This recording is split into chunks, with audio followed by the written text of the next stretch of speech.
ମକାବୀୟ ପୁସ୍ତକ ଅଧ୍ୟାୟ 7। 7 ଜଣ ଭ୍ରାତା ଓ ସେମାନଙ୍କ ମାତାର ସାକ୍ଷ୍ୟ ମହତର। ଏକଦା ରାଜା 7 ଜଣ ଭ୍ରାତା ଓ ସେମାନଙ୍କର ମାତାକୁ ବନ୍ଦୀ କଲେ ଏବଂ କରଡ଼ା ତଥା ଚାବୁକ ଦ୍ୱାରା ପ୍ରହାର କରି ଅବୈଧ ଶୂକର ମାଂସ ଆହାର କରିବା ପାଇଁ ସେମାନଙ୍କୁ ବାଧ୍ୟ କଲେ। ସେମାନଙ୍କ ମଧ୍ୟରୁ ସମସ୍ତଙ୍କର ମୁଖପାତ୍ର ସଦୃଶ ହୋଇଥିବା ଜଣେ ବ୍ୟକ୍ତି କହିଲା, ଆମକୁ ପ୍ରଶ୍ନ କରି ତୁମେ କ'ଣ ଜାଣିବାକୁ ଚାହୁଁଛ? ଆମର ପିତୃପୁରୁଷମାନଙ୍କର ବିଧାନାବଳୀକୁ ଲଙ୍ଘନ କରିବା ଅପେକ୍ଷା ଆମେମାନେ ମୃତ୍ୟୁବରଣ କରିବା ପାଇଁ ପ୍ରସ୍ତୁତ ଅଟୁ। ରାଜା କ୍ରୋଧାଗ୍ନିରେ ଜଳି ଉଠି ତାୱା ତଥା କରେଇକୁ ଉତ୍ତପ୍ତ କରିବା ପାଇଁ ଆଦେଶ ଦେଲେ। ସେଗୁଡ଼ିକ ସହସା ଉତ୍ତପ୍ତ ହେଲା। ନିଜର ସହୋଦରଗଣ ଓ ମାତାର ଦୃଷ୍ଟିଗୋଚରରେ ସେମାନଙ୍କ ବକ୍ତାର ଜିହ୍ୱା ତଥା ହସ୍ତପଦକୁ ଛେଦନ କରିବା ଓ ତାହାର ମସ୍ତକର ଚର୍ମକୁ ଛଡ଼ାଇବା ପାଇଁ ସେ ଆଦେଶ ଦେଲେ। ଏହିପରି ସମ୍ପୂର୍ଣ୍ଣ ନିଃସହାୟ ଅବସ୍ଥାରେ ଅଦ୍ୟାବଧି ନିଶ୍ୱାସ ନେଉଥିବା ତଥା ଅଗ୍ନି ପାଖକୁ ଘେନିଯାଇ ସେହି ତାୱାରେ ତାକୁ ଭାଜିବାକୁ ରାଜା ପୁନରାୟ ଆଦେଶ ଦେଲେ। ତାୱାରୁ ଉଠୁଥିବା ଧୂମ ସର୍ବତ୍ର ବ୍ୟାପ୍ତ ହେଲା। କିନ୍ତୁ ଏକ ଉତ୍କୃଷ୍ଟ ଲକ୍ଷ୍ୟ ଉଦ୍ଦେଶ୍ୟରେ ମୃତ୍ୟୁବରଣ କରିବା ପାଇଁ ପରସ୍ପରକୁ ଉତ୍ସାହ ଦେଇ ସେହି ଭ୍ରାତାଗଣ ଓ ମାତା କହିଲେ, ସେ ସଦାସମାନଙ୍କ ପ୍ରତି ସଦୟ ହେବେ ବୋଲି ଜନତା ସମ୍ମୁଖରେ ସାକ୍ଷ୍ୟ ପ୍ରମାଣ ବହନ କରି ଗାନ କରିଥିବା ଭଳି ପ୍ରଭୁ ଈଶ୍ୱର ଆମ ଉପରେ ଦୃଷ୍ଟିପାତ କରନ୍ତି ଏବଂ ବାସ୍ତବତଃ ଆମ ପ୍ରତି ଉଦାରତା ପ୍ରଦର୍ଶନ କରନ୍ତି।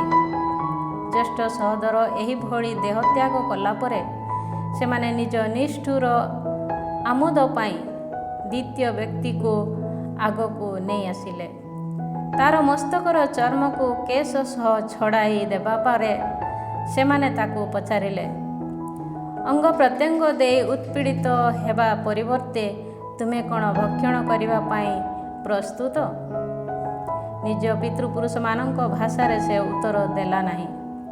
ସୁତରାଂ ତାର ଜ୍ୟେଷ୍ଠ ସହୋଦର ପ୍ରତି ହୋଇଥିବା ଭଳି ସେ ମଧ୍ୟ ଉତ୍ପୀଡ଼ିତ ହେଲା। ଶେଷ ନିଶ୍ୱାସ ତ୍ୟାଗ କରୁଥିବା ସମୟରେ ସେ କହିଲା, ହେ ଅଭିଶପ୍ତ ନୀଚ ବ୍ୟକ୍ତି, ତୁମେ ଆମମାନଙ୍କୁ ଇହ ଜୀବନରୁ ବିତାଡ଼ନ କରୁଅଛ, କିନ୍ତୁ ଜଗତର ରାଜା ଆମମାନଙ୍କୁ ଶାଶ୍ୱତ ନବଜୀବନ ପାଇଁ ଉଠାଇବେ, କାରଣ ଆମେ ତାହାଙ୍କର ବିଧାନର ସମର୍ଥନ ପାଇଁ ମୃତ୍ୟୁବରଣ କରୁଅଛୁ। ଏହାପରେ ତୃତୀୟ ବ୍ୟକ୍ତି ସେମାନଙ୍କ କ୍ରୀଡ଼ାର ଶିକାର ହେଲା। ସେମାନେ ଦାବି କଲା କ୍ଷଣି ସେ ସହସା ସାହସପୂର୍ବକ ନିଜର ଜିହ୍ୱା ତଥା ହସ୍ତ ବିସ୍ତୃତ କରି ଚିତ୍ତାକର୍ଷକ ଭାବେ କହିଲା, ମୁଁ ଏହାକୁ ସ୍ୱର୍ଗରୁ ପ୍ରାପ୍ତ ହୋଇଛି ଓ ତାହାଙ୍କର ବିଧାନ ସକାଶେ ମୁଁ ଏ ସମସ୍ତକୁ ତୁଚ୍ଛ ମନେକରେ। ତାଙ୍କଠାରୁ ଏ ସମସ୍ତକୁ ପୁନଃପ୍ରାପ୍ତ ହେବା ପାଇଁ ମୋର ଆଶା ରହିଛି। ଏହା ଶୁଣି ରାଜା ଓ ତାଙ୍କର ସହଚରମାନେ ସେହି ଯୁବକର ସାହସିକତାରେ ଆଶ୍ଚର୍ଯ୍ୟାନ୍ୱିତ ହେଲେ, କାରଣ ସେ ନିଜ ଯାତନାକୁ ଅସାର ସଦୃଶ ପରିଗଣନା କଲା। ମୃତ୍ୟୁ ମୁଖରେ ପଡ଼ିବା ପରେ ସେମାନେ ଚତୁର୍ଥ ବ୍ୟକ୍ତିକୁ ମଧ୍ୟ ସେହିପରି ନିଷ୍ଠୁର ଭାବେ ଉତ୍ପୀଡ଼ନ କଲେ। ମୃତ୍ୟୁ ସନ୍ନିକଟ ହେବା ସମୟରେ ସେ କହିଲା, ପୁନରୁତ୍ଥିତ ହେବା ପାଇଁ ଈଶ୍ୱରଙ୍କ ଦ୍ୱାରା ପ୍ରଦତ୍ତ ପ୍ରତ୍ୟାଶା ପୋଷଣ କରି ମାନବ ହସ୍ତ ଦ୍ୱାରା ମୃତ୍ୟୁକୁ ମନୋନୀତ କରିବା ଅତ୍ୟାବଶ୍ୟକ ବିଷୟ ଅଟେ। କିନ୍ତୁ ତୁମ ପାଇଁ ଜୀବନର ଉତ୍ଥାନ ହେବ ନାହିଁ। ତତ୍ପରେ ସେମାନେ ପଞ୍ଚମ ବ୍ୟକ୍ତିକୁ ଆଗକୁ ନେଇ ଆସି ଉତ୍ପୀଡ଼ନ କଲେ। କିନ୍ତୁ ସେ ରାଜାଙ୍କ ଆଡ଼କୁ ଦୃଷ୍ଟି ବୁଲାଇ କହିଲା, ନଶ୍ୱର ଥିବା ସତ୍ତ୍ୱେ ମନୁଷ୍ୟମାନଙ୍କ ଉପରେ କର୍ତ୍ତୃତ୍ୱ ବିସ୍ତାର କରୁଥିବା ଯୋଗୁଁ ସ୍ୱେଚ୍ଛାନୁଯାୟୀ ତୁମେ କାର୍ଯ୍ୟ କରୁଅଛ। କିନ୍ତୁ ଈଶ୍ୱର ଯେ ଆମ ଜନତାକୁ ପରିତ୍ୟାଗ କରିଅଛନ୍ତି, ତୁମେ ଏପରି ବିବେଚନା କର ନାହିଁ। ଆଉ ଅଳ୍ପ କାଳ ଧରି ଅପେକ୍ଷା କର ଓ ଓ ତାହାଙ୍କର ମହତ୍ ଶକ୍ତି ତୁମକୁ ଓ ତୁମର ବଂଶଧରମାନଙ୍କୁ ଉତ୍ପୀଡ଼ନ କରୁଥିବା ତୁମେ ଦେଖିବାକୁ ପାଇବ। ତତ୍ପରେ ସେମାନେ ଷଷ୍ଠ ବ୍ୟକ୍ତିକୁ ଘେନି ଆସିଲେ। ମୃତ୍ୟୁ ପ୍ରାୟ ହେବା ସମୟରେ ସେ କହିଲା, ତୁମେ ବୃଥାରେ ନିଜକୁ ପ୍ରବଞ୍ଚିତ କରାଅ ନାହିଁ। ଆମ ଈଶ୍ୱରଙ୍କ ବିରୁଦ୍ଧରେ କରିଥିବା ପାପ ହେତୁ ତାହାର ପରିହାର ସକାଶେ ଆମେମାନେ ଏଭଳି ଯାତନା ଭୋଗ କରୁଅଛୁ। ସେହି କାରଣରୁ ଏ ସମସ୍ତ ଭୟାନକ କାର୍ଯ୍ୟ ସଂଘଟିତ ହୋଇଛି। କିନ୍ତୁ ଈଶ୍ୱରଙ୍କୁ ପ୍ରତିରୋଧ କରିବା ପାଇଁ ଉଦ୍ୟତ ହୋଇଥିବାରୁ ତୁମେ ଶାସ୍ତି ନ ପାଇ ଛାଡ଼ି ଦିଆଯିବ ବୋଲି ଭାବ ନାହିଁ। ସେହି ମାତା ବିଶେଷ ପ୍ରଶଂସା ତଥା ସମ୍ମାନାସ୍ପଦ ସ୍ମରଣର ଯୋଗ୍ୟ ଥିଲେ। ଗୋଟିଏ ଦିନରେ ତାଙ୍କର 7 ଜଣ ପୁତ୍ର ବିନଷ୍ଟ ହେବାର ଦେଖିବା ସତ୍ତ୍ୱେ ତାଙ୍କଠାରେ ସ୍ଥାପନ କରିଥିବା ତାଙ୍କର ପ୍ରତ୍ୟାଶା ନିମିତ୍ତ ସେ ସାହସର ସହିତ ତାହା ସହନ କଲେ। ପିତୃପୁରୁଷମାନଙ୍କ ଭାଷାରେ କଥା କହି ସେମାନଙ୍କ ମଧ୍ୟରୁ ପ୍ରତ୍ୟେକ ବ୍ୟକ୍ତିକୁ ସେ ପ୍ରୋତ୍ସାହନ ଦେଲା। ଉତ୍କୃଷ୍ଟ ବିଶ୍ୱାସରେ ପରିପୂର୍ଣ୍ଣ ହୋଇ ନିଜର ନାରୀ ସୁଲଭ ଯୁକ୍ତିକୁ ପୁରୁଷତ୍ୱ ସାହସ ମାଧ୍ୟମରେ ବଳବତ୍ତର କରି ସେ ସେମାନଙ୍କୁ କହିଲା, ତୁମେମାନେ ମୋର ଗର୍ଭରେ କେଉଁଭଳି ଅସ୍ତିତ୍ୱ ଲାଭ କରିଥିଲ ମୁଁ ତାହା ଜାଣେ ନାହିଁ। ଯିଏ ତୁମମାନଙ୍କୁ ଜୀବନ ତଥା ଶ୍ୱାସ ପ୍ରଶ୍ୱାସ ପ୍ରଦାନ କଲେ କିମ୍ବା ତୁମମାନଙ୍କର ପ୍ରତ୍ୟେକ ଅଙ୍ଗ ପ୍ରତ୍ୟଙ୍ଗକୁ ରୂପବାନ କଲେ ସେ ମୁଁ ନୁହେଁ। ଯିଏ ମନୁଷ୍ୟର ପ୍ରାରମ୍ଭକୁ ଆକୃତି ପ୍ରଦାନ କରିଥିଲେ ଓ ସମସ୍ତ ପଦାର୍ଥ ଉତ୍ପତ୍ତିର ବ୍ୟବସ୍ଥା କରିଥିଲେ, ସେହି ଜଗତର ସ୍ରଷ୍ଟାଙ୍କର ବିଧାନ ପ୍ରତି ତୁମେମାନେ ନିଜ ନିଜକୁ ବିସ୍ମୃତ ହେଉଥିବା ଯୋଗୁଁ ତାହାଙ୍କର କରୁଣା ସାହାଯ୍ୟରେ ସେ ତୁମମାନଙ୍କୁ ପୁନର୍ବାର ଜୀବନ ତଥା ଶ୍ୱାସ ପ୍ରଶ୍ୱାସ ପ୍ରଦାନ କରିବେ। ନାରୀ ଜଣକ ଯେ ତାଙ୍କୁ ଅବଜ୍ଞା କରେ, ତାର ଭର୍ତ୍ସନା ପୂର୍ବକ ସହରରୁ ଆନ୍ତିଓଖସ୍ ତାହା ସନ୍ଦେଶ କଲେ। କନିଷ୍ଠତମ ଭ୍ରାତା ଅଦ୍ୟାବଧି ଜୀବିତ ଥିଲା। ସୁତରାଂ ଆନ୍ତିଓଖସ୍ ତା ସହ କେବଳ ଯେ କଥା କହି ଅନୁରୋଧ କଲେ ତାହା ନୁହେଁ, ମାତ୍ର ସେ ନିଜ ପିତୃପୁରୁଷମାନଙ୍କ ମାର୍ଗାବଳୀରୁ ବିମୁଖ ହେଲେ। ତାକୁ ଧନଶାଳୀ ତଥା ଈର୍ଷା ଉତ୍ପୀଡ଼କ ପଦବୀ ସେ ପ୍ରଦାନ କରିବେ ଓ ତାକୁ ନିଜ ମିତ୍ର ରୂପେ ଗ୍ରହଣ କରି ରାଜ୍ୟ ଶାସନରେ ନିୟୋଜିତ ମଧ୍ୟ କରିବେ ବୋଲି ତା ନିକଟରେ ଶପଥପୂର୍ବକ ସେ ପ୍ରତିଜ୍ଞା କଲେ। କିନ୍ତୁ ସେହି ଯୁବକ ତାଙ୍କର ଅନୁରୋଧ ପ୍ରତି କର୍ଣ୍ଣପାତ ନ କରିବା ଯୋଗୁଁ ରାଜା ମାତାଙ୍କୁ ଡାକି ଯୁବକଟି ନିଜକୁ ନିଜେ ରକ୍ଷା କରିବା ପାଇଁ ତାକୁ ଉପଦେଶ ଦେବା ସକାଶେ ତାକୁ ଆଦେଶ ଦେଲେ। ରାଜା ବହୁ ସମୟ ଧରି ତାକୁ ବାଧ୍ୟ କଲା ପରେ ସେହି ମାତା ନିଜ ପୁତ୍ରକୁ ଉପଦେଶ ଦେବା ପାଇଁ ସମ୍ମତ ହେଲା।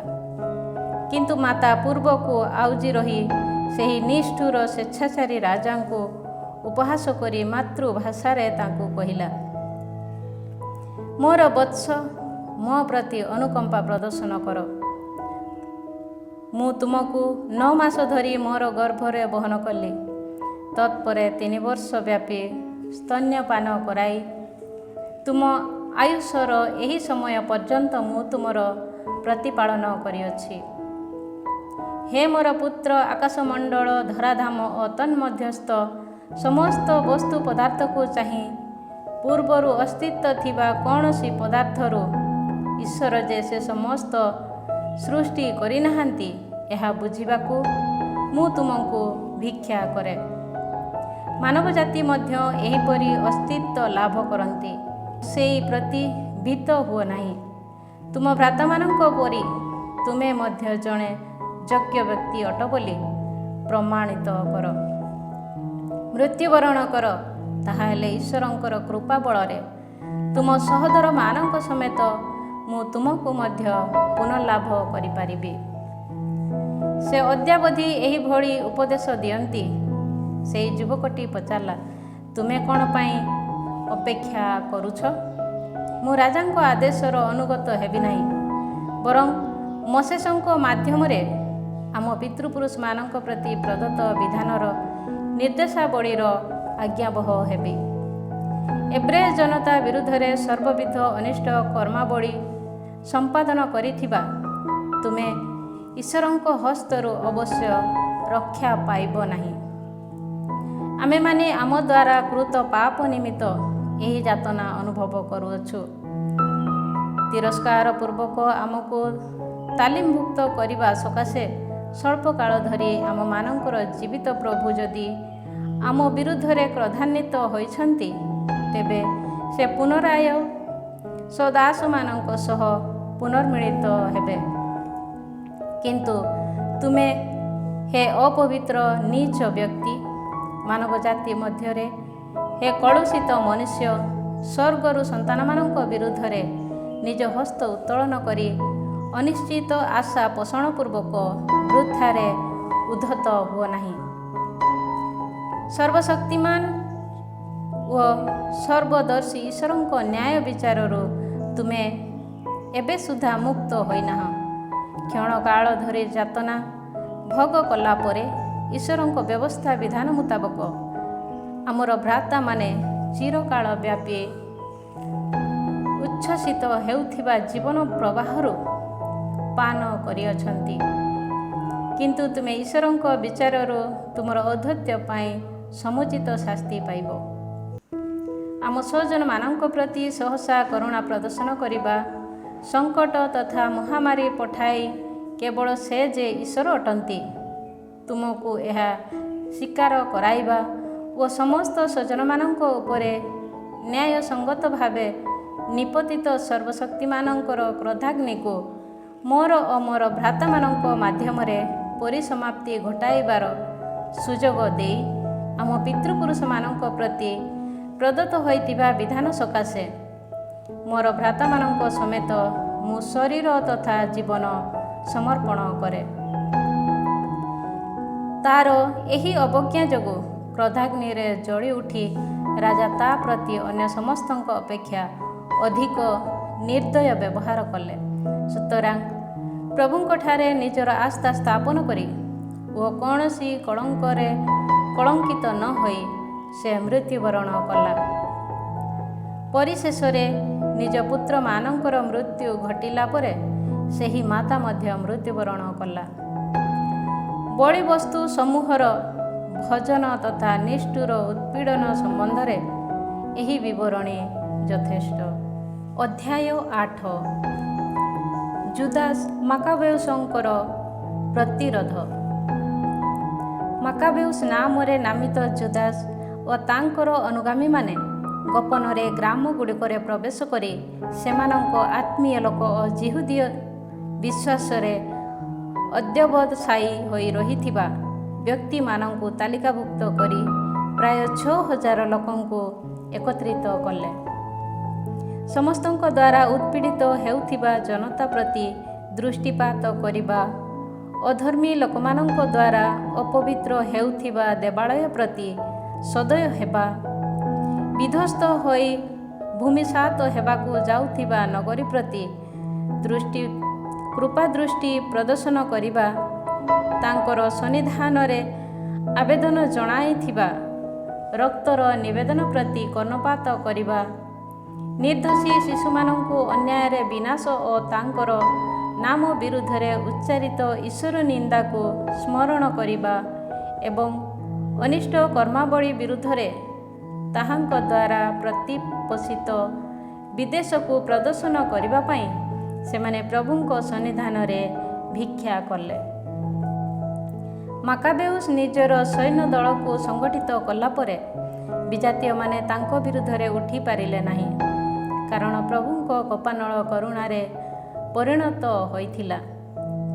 ବିନା ଚେତାବନୀରେ ଆସି ସେ ସହର ତଥା ଗ୍ରାମଗୁଡ଼ିକୁ ଦଗ୍ଧ କଲେ, ଯୁଦ୍ଧ ପ୍ରାଧାନ୍ୟ ବିଶିଷ୍ଟ ସ୍ଥାନମାନଙ୍କୁ ଅଧିକାର କଲେ ଏବଂ ବହୁ ଶତ୍ରୁ ସୈନ୍ୟ ଦଳକୁ ପରାସ୍ତ କରି ବିତାଡ଼ିତ କଲେ। ସେ ବୁଝିନେଲେ ଯେ ଏପରି ଆକ୍ରମଣ ପାଇଁ ରାତ୍ରି ଅତ୍ୟୁତ୍ତମ। ତାଙ୍କର ବୀରତ୍ୱ ସବୁଠାରେ କଥାବାର୍ତ୍ତାର ବିଷୟ ହେଲା। ନିକାନର ପରାଜୟ।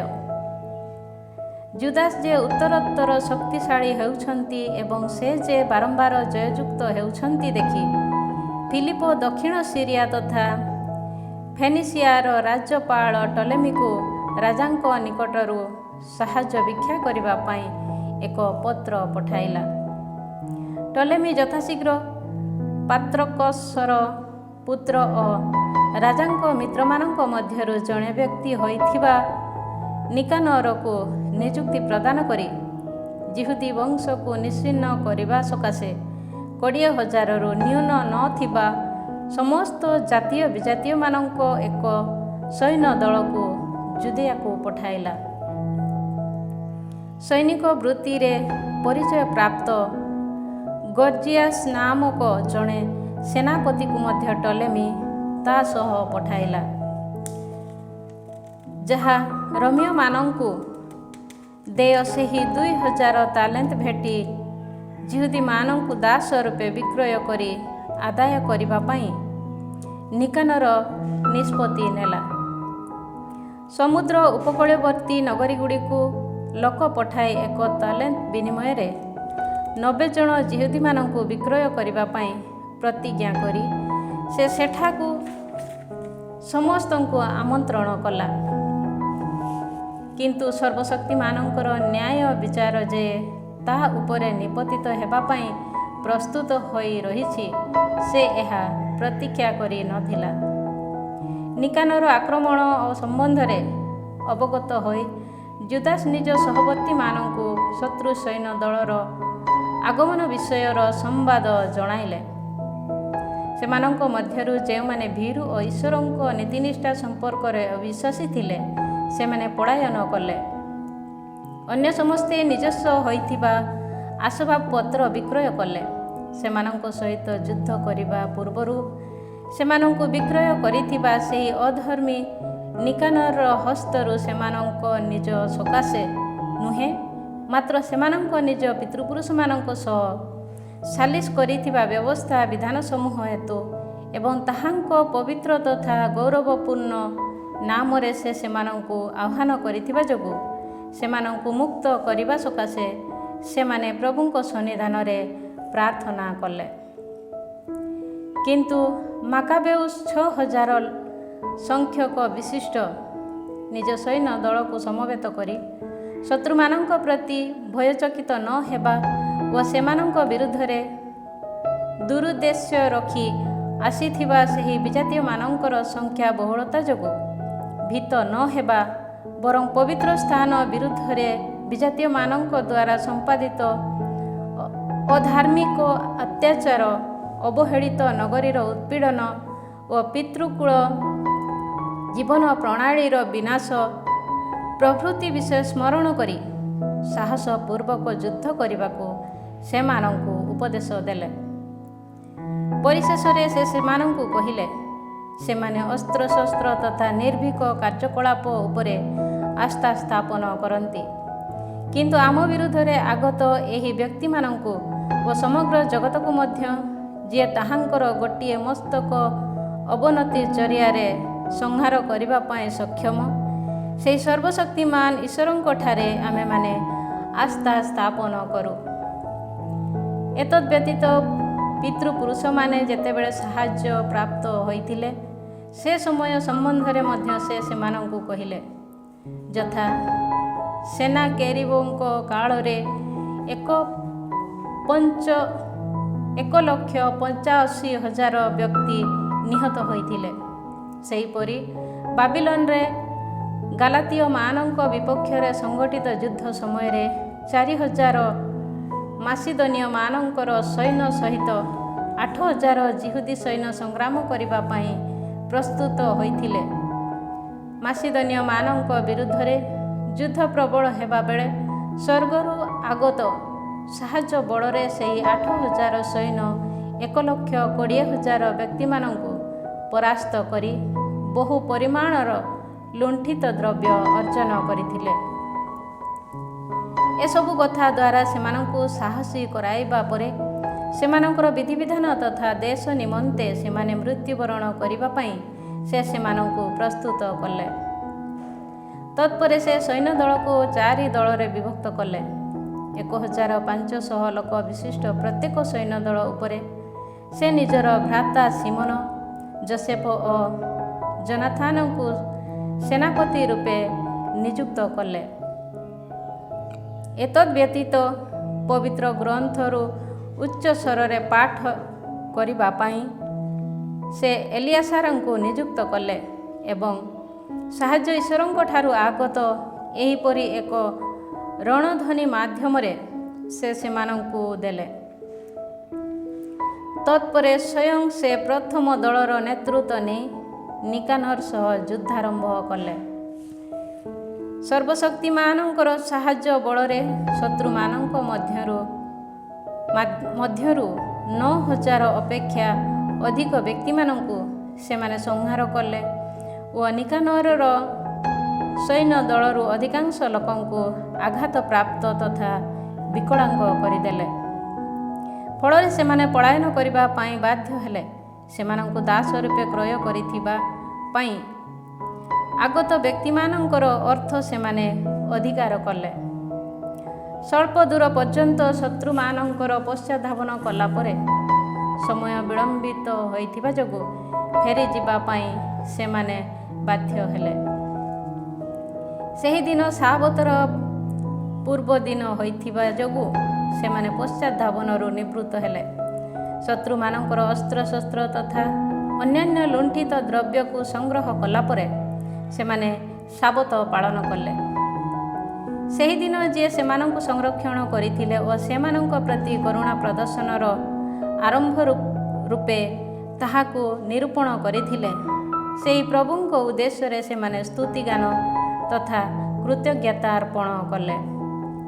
ସାବତ ପରେ ଲୁଣ୍ଠିତ ଦ୍ରବ୍ୟର କେତେକାଂଶକୁ ଉତ୍ପୀଡ଼ିତ ବ୍ୟକ୍ତି, ବିଧବା ତଥା ଅନାଥମାନଙ୍କୁ ସେମାନେ ଦାନ କଲେ ଏବଂ ଅବଶିଷ୍ଟ ସମସ୍ତ ବସ୍ତୁ ସେମାନଙ୍କ ତଥା ସେମାନଙ୍କ ସନ୍ତାନଗଣ ମଧ୍ୟରେ ବିତରଣ କଲେ।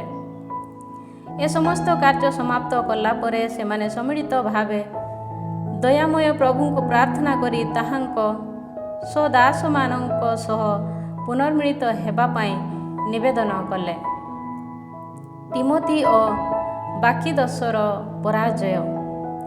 ତିମୋଥି ଓ ବାକିଦସ ସହ ସଂଗ୍ରାମ କରି ସେମାନେ 20,000 ଅପେକ୍ଷା ଅଧିକ ଯୋଦ୍ଧାଙ୍କୁ ନିଧନ କଲେ ଓ କେତେକ ଉଚ୍ଚ ଦୁର୍ଗ ଅଧିକାର କଲେ। ଶତ୍ରୁମାନଙ୍କ ଠାରୁ ଅଧିକୃତ ବହୁ ପରିମାଣର ଲୁଣ୍ଠିତ ଦ୍ରବ୍ୟରୁ ସେମାନେ ନିଜ ମଧ୍ୟରେ ବିତରଣ କରିଥିବା ସଦୃଶ ଏକ ସମାନ ଅଂଶକୁ ଉତ୍ପୀଡ଼ିତ ବ୍ୟକ୍ତି, ବିଧବା, ଅନାଥ ଓ ବୃଦ୍ଧ ବ୍ୟକ୍ତିମାନଙ୍କୁ ମଧ୍ୟ ଦାନ କଲେ। ଶତ୍ରୁମାନଙ୍କ ଅସ୍ତ୍ରଶସ୍ତ୍ର ସଂଗ୍ରହ କରି ସେମାନେ ସେ ସମସ୍ତକୁ ଯୁଦ୍ଧ ପ୍ରାଧାନ୍ୟ ସ୍ଥାନମାନଙ୍କରେ ଯତ୍ନପୂର୍ବକ ସଞ୍ଚୟ କଲେ ଓ ଅବଶିଷ୍ଟ ସମସ୍ତ ଲୁଣ୍ଠିତ ଦ୍ରବ୍ୟ ଜେରୁସଲେମକୁ ନେଇଗଲେ। ଅତ୍ୟଧିକ ଅଧର୍ମୀ ଓ ଯିହୁଦୀମାନଙ୍କୁ ବହୁ କଷ୍ଟ ଦେଉଥିବା ତିମୋଥିର ସୈନ୍ୟ ଦଳର ସେନାପତିକୁ ସେମାନେ ବଦ୍ଧ କଲେ। ସେମାନେ ନିଜର ପିତୃପୁରୁଷମାନଙ୍କ ନଗରୀରେ ବିଜୟୋତ୍ସବ ପାଳନ କରୁଥିବା ସମୟରେ ପବିତ୍ର ଦ୍ୱାରସମୂହକୁ ଦଗ୍ଧ କରିଥିବା କାଲିସ୍ଥେନେସ୍ ଓ ଅନ୍ୟ କେତେକ ବ୍ୟକ୍ତିଙ୍କୁ ଦଗ୍ଧ କଲେ। ଏକ ଛୋଟ ଗୃହ ମଧ୍ୟକୁ ସେମାନେ ପଳାୟନ କରିଥିଲେ। ସେମାନେ ଏହିପରି ନିଜର ଅଧାର୍ମିକତା ସକାଶେ ପ୍ରତିଫଳ ପାଇଲେ। ଯିହୁଦୀମାନଙ୍କୁ କ୍ରୟ କରିବା ପାଇଁ 1,000 ବଣିକମାନଙ୍କୁ ଆଣିଥିବା ସେହି 3 ଗୁଣ ଅଭିଶପ୍ତ ନିକାନର, ଯେଉଁ ଯିହୁଦୀମାନଙ୍କୁ ନଗଣ୍ୟ ବିରୋଧୀ ସଦୃଶ ବିବେଚନା କରିଥିଲା, ପ୍ରଭୁଙ୍କ ସାହାଯ୍ୟ ବଳରେ ସେମାନଙ୍କ ଦ୍ୱାରା ଅବନମିତ ହୋଇ ନିଜର ମନୋହର ବସ୍ତ୍ରକୁ କାଢ଼ି ପକାଇ ଏକ ପଳାତକ ଦାସ ରୂପେ ରାଜ୍ୟ ମଧ୍ୟରେ ଏକାକୀ ଅବସ୍ଥାନରେ ଯାତ୍ରା କରି ଆନ୍ତିଓଖିଆରେ ଆସି ପହଞ୍ଚିଲା। ନିଜ ସୈନ୍ୟ ଦଳକୁ ବିନଷ୍ଟ କରିବା ବିଷୟରେ ସେ କେବଳ ଜୟଯୁକ୍ତ ହୋଇଥିଲା। ଜେରୁସଲେମବାସୀଙ୍କୁ ଅଧିକାର କରି ରୋମୀୟମାନଙ୍କ ଦେୟ ଭେଟିକୁ ସେମାନଙ୍କଠାରୁ ସଂଗ୍ରହ କରିବା ପାଇଁ ଯିଏ ପ୍ରସ୍ତୁତ ହୋଇଥିଲା, ସେ ଏହା ଘୋଷଣା କଲା ଯେ ଯିହୁଦୀମାନଙ୍କର ଜଣେ ରକ୍ଷକ ଅଛନ୍ତି ଓ ସେମାନେ ତାହାଙ୍କ ବିଧାନର ଅନୁଗତ ହୋଇଥିବାରୁ ସେମାନେ ଅଜେୟ। ଅଧ୍ୟାୟ 9। ଆନ୍ତିଓଖସ୍ ଏପିଫାନେସଙ୍କ ପରିମାଣ। ପ୍ରାୟ ସେ ସମୟରେ ଆନ୍ତିଓଖସ୍ ପାରସ୍ୟରୁ ବିଶୃଙ୍ଖଳାବସ୍ଥାର ଫେରି ଆସିଲେ। ପେର୍ସେପୋଲିସ୍ ନାମକ ନଗରୀରେ ପ୍ରବେଶ କରି ସେଠାକାର ମନ୍ଦିରକୁ ଲୁଣ୍ଠନ କରିବା ଓ ନଗରୀଟିକୁ ଅଧିକାର କରିବା ପାଇଁ ସେ ଉଦ୍ୟତ ହୋଇଥିଲେ। କିନ୍ତୁ ନଗରୀବାସୀମାନେ ନିଜ ରକ୍ଷା ସକାଶେ ଅସ୍ତ୍ରଶସ୍ତ୍ର ଧରି ବାହାରିଲେ ଏବଂ ଆନ୍ତିଓଖସ୍ ଓ ତାଙ୍କର ସୈନ୍ୟମାନଙ୍କୁ ପରାଜିତ କଲେ। ଫଳରେ ନଗରୀବାସୀଙ୍କ ସମ୍ମୁଖରୁ ପଳାୟନ କରି ଆନ୍ତିଓଖସ୍ ଲଜ୍ଜିତାବସ୍ଥାରେ ପ୍ରତ୍ୟାହାର କଲେ। ଏକବାଥାନାରେ ଥିବା ସମୟରେ ନିକାନର ଓ ଟିମୋଥୀର ସୈନ୍ୟଦଳ ପ୍ରତି ସଂଘଟିତ ବିଷୟରେ ସେ ସମ୍ବାଦ ପାଇଲେ। କ୍ରୋଧାଗ୍ନିରେ ପ୍ରଜ୍ୱଳିତ ହୋଇ ଯେଉଁମାନେ ତାଙ୍କୁ ପଳାୟନ କରିବାକୁ ଦେଇଥିଲେ, ସେମାନଙ୍କ ପ୍ରତି କଳ୍ପିତ ସେହି ପ୍ରତିଶୋଧ ଯିହୁଦୀମାନଙ୍କ ବିରୋଧରେ ପ୍ରତିଶୋଧ କରିବା ପାଇଁ ସେ ଚିନ୍ତା କଲେ। ସୁତରାଂ ସେହି ଯାତ୍ରାର ଉଦ୍ଦେଶ୍ୟ ସମାପ୍ତ ନ ହେବା ପର୍ଯ୍ୟନ୍ତ ରଥଟିକୁ ନ ଅଟକାଇ ଚଳାଇବାକୁ ସେ ରଥ ସାରଥୀକୁ ଆଦେଶ ଦେଲେ। କିନ୍ତୁ ସ୍ୱର୍ଗର ବିଚାର ତାଙ୍କ ସହିତ ଯାତ୍ରା କଲା, ଯେହେତୁ ସେ ଔଦ୍ଧତ୍ୟପୂର୍ବକ କହିଥିଲେ, ସେଠାରେ ଆସି ପହଞ୍ଚି ମୁଁ ଜେରୁସଲେମକୁ ଯିହୁଦୀମାନଙ୍କର ସମାଧିସ୍ଥଳରେ ପରିଣତ କରିବି। କିନ୍ତୁ ଇସ୍ରାଏଲର ଈଶ୍ୱର ଓ ସର୍ବଦର୍ଶୀ ପ୍ରଭୁ ଅଦୃଶ୍ୟ ତଥା ଦୁରାରୋଗ୍ୟ ଏକ ରୋଗରେ ତାଙ୍କୁ ଆଘାତ କରି ପ୍ରପୀଡ଼ିତ କଲେ। କଥା ସମାପ୍ତ କରିବା କ୍ଷଣି ରୋଗ ବିମୁକ୍ତି ନ ଥିବା ଏକ ଆନ୍ତରିକ ବେଦନାରେ ତାଙ୍କର ଉଦର ପ୍ରପୀଡ଼ିତ ହେଲା। ଯିଏ ସଂଖ୍ୟାଧିକ ବ୍ୟକ୍ତିମାନଙ୍କର ଉଦରକୁ ଅନେକ ତଥା ଅପରିଚିତ ଯାତନା ଦ୍ୱାରା ଉତ୍ପୀଡ଼ିତ କରିଥିଲେ, ତାଙ୍କ ପ୍ରତି ଏହିପରି ଏକ ରୋଗ ନ୍ୟାୟସଙ୍ଗତ। କିନ୍ତୁ ଏଦ୍ୱାରା ସେ ନିଜର ଦୁଷ୍ଟତାକୁ ବନ୍ଦ କଲେ ନାହିଁ, ବରଂ ଅଧିକତର ଉଦ୍ଧତ ହୋଇ ଓ ଯିହୁଦୀମାନଙ୍କ ବିରୁଦ୍ଧରେ କ୍ରୋଧାଗ୍ନିରେ ପ୍ରଜ୍ୱଳିତ ହୋଇ ବହୁ ଶୀଘ୍ର ଗମନ କରିବାକୁ ସେ ଆଦେଶ ଦେଲେ। ତେଣୁ ବେଗରେ ଯାତ୍ରା କରିଥିବା ରଥରୁ ସେ ପଡ଼ିଗଲେ ଓ ସେହି ସାଂଘାତିକ ପତନ ବଳରେ ତାଙ୍କର ଶରୀର ସର୍ବାଙ୍ଗରେ କଠୋର ଉତ୍ପୀଡ଼ିତଗ୍ରସ୍ତ ହେଲା। ଏହିପରି ଯିଏ ଏପର୍ଯ୍ୟନ୍ତ ଅତି ମାନବିକ ଅହଙ୍କାରରେ ସମୁଦ୍ର ତରଙ୍ଗ ସମ୍ମୁଖକୁ ଆଦେଶ ଦେବା ଏବଂ ଉଚ୍ଚ ପର୍ବତଗୁଡ଼ିକୁ ତରାଜୁରେ ଓଜନ କରିବା ପାଇଁ ସକ୍ଷମ ବୋଲି ଆଲୋଚନା କରିଥିଲେ, ସେହି ବ୍ୟକ୍ତି ଭୂପତିତ ହୋଇ ଶିବିକାରେ ସମ୍ବହିତ ହେଲେ। ଏଭଳି ଈଶ୍ୱରଙ୍କ ଶକ୍ତି ସମସ୍ତଙ୍କ ସମ୍ମୁଖରେ ପ୍ରକଟିତ ହେଲା। ସେହି ଅଧର୍ମୀ ବ୍ୟକ୍ତିର ସମଗ୍ର ଶରୀର କୀଟମାନଙ୍କ ଦ୍ୱାରା ଆକ୍ରାନ୍ତ ହେଲା। କଠୋର ବ୍ୟଥା ତଥା ବେଦନା ଅନୁଭବ କରି ଆହୁରି ଜୀବିତ ହୋଇ ରହିଥିବା ବେଳେ ତାଙ୍କର ମାଂସ ପଚିବାକୁ ଆରମ୍ଭ କଲା। ସେଥିରୁ ନିର୍ଗତ ଦୁର୍ଗନ୍ଧ ତଥା ତାଙ୍କର କ୍ଷୟ ଯୋଗୁଁ ସମଗ୍ର ସୈନ୍ୟ ତାଙ୍କ ନିକଟରୁ ବିରକ୍ତି ସହକାରେ ଦୂରେଇ ଗଲେ। ଆକାଶସ୍ଥ ତାରକା ସମୂହକୁ ସ୍ପର୍ଶ କରିବା ପାଇଁ ସେ ଯେ ସକ୍ଷମ ସ୍ୱଳ୍ପ ସମୟ ପୂର୍ବରେ ଏହିପରି ଭାବିଥିବା ସେହି ବ୍ୟକ୍ତିଙ୍କୁ ତାଙ୍କର ଦୁର୍ବହ ଦୁର୍ଗନ୍ଧ ଯୋଗୁଁ କେହି ହେଲେ ବହନ କରିପାରିଲା ନାହିଁ। ସେ ସମୟରେ ଭଗ୍ନୋତ୍ସାହ ହୋଇ ଓ ଈଶ୍ୱରଙ୍କ ଶାସ୍ତି ଫଳରେ ପ୍ରତିମୂର୍ତ୍ତିର କଠୋର ବେଦନାରେ ଉତ୍ପୀଡ଼ିତ ହୋଇ ସେ ନିଜ ଔଦ୍ଧତ୍ୟ ତ୍ୟାଗ କରି ବିବେକ ବୁଦ୍ଧି ପୁନଃଲାଭ କଲେ। ନିଜ ଶରୀରରୁ ନିର୍ଗତ ଦୁର୍ଗନ୍ଧକୁ ସ୍ୱୟଂ ସେ ସହନ କରିବାକୁ ଅସମର୍ଥ ହେବା ସମୟରେ ସେ ଏହିପରି କହିଲେ, ଈଶ୍ୱରଙ୍କ ବଶୀଭୂତ ହେବା ନ୍ୟାୟ ସଙ୍ଗତ। କୌଣସି ମୋର ବ୍ୟକ୍ତି ବିବେଚନା କରିବା ଉଚିତ ନୁହେଁ ଯେ ସେ ଈଶ୍ୱରଙ୍କ ସଦୃଶ୍ୟ।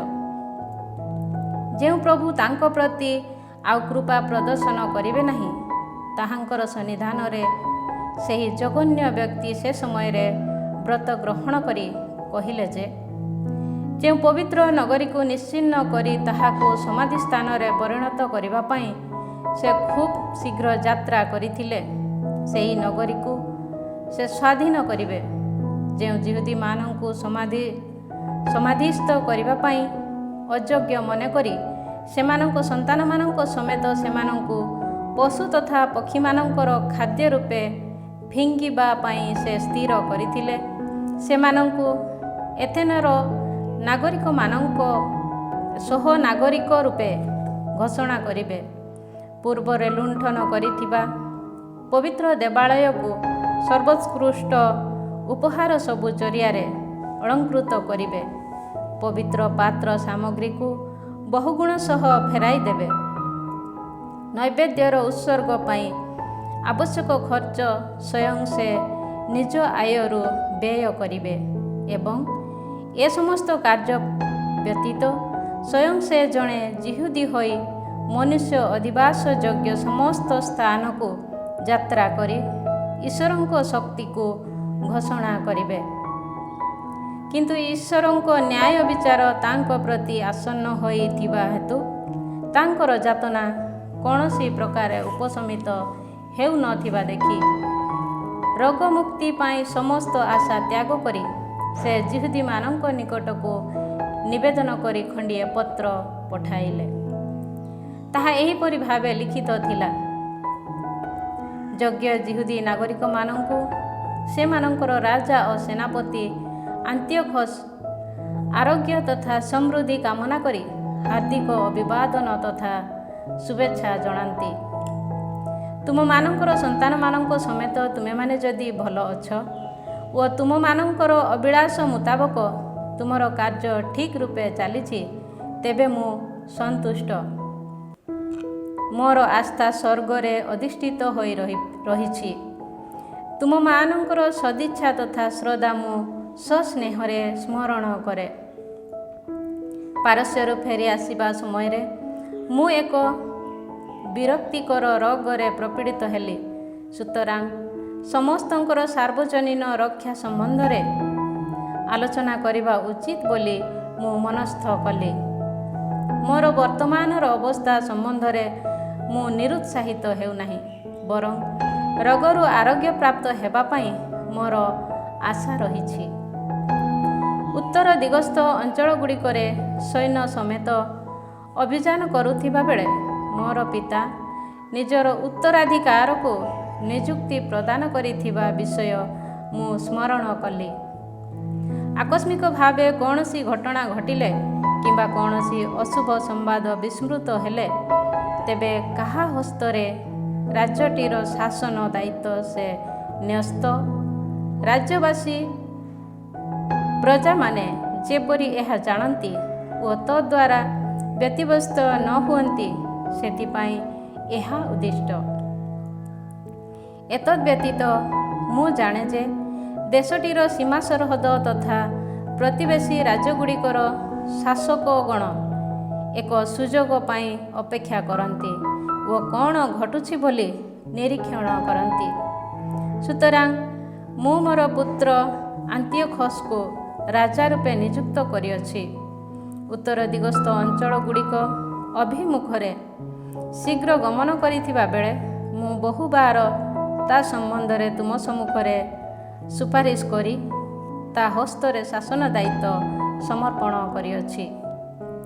ଯେଉଁ ବିଷୟ ମୁଁ ଏହି ପତ୍ରରେ ଲେଖିଲି, ସେ ସମ୍ବନ୍ଧରେ ମୁଁ ତା ନିକଟକୁ ମଧ୍ୟ ଲେଖି ପଠାଇଅଛି।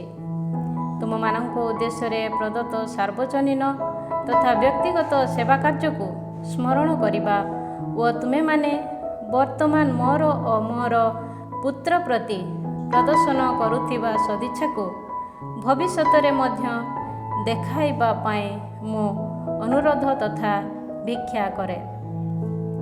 ମୋର ବିଶ୍ୱାସ ଅଛି ଯେ ମୋର କାର୍ଯ୍ୟ ପ୍ରଣାଳୀର ଅନୁସରଣ କରି ଶାନ୍ତି ତଥା ଦୟାର ସହ ସେ ତୁମମାନଙ୍କ ପ୍ରତି ଆଚରଣ କରିବେ।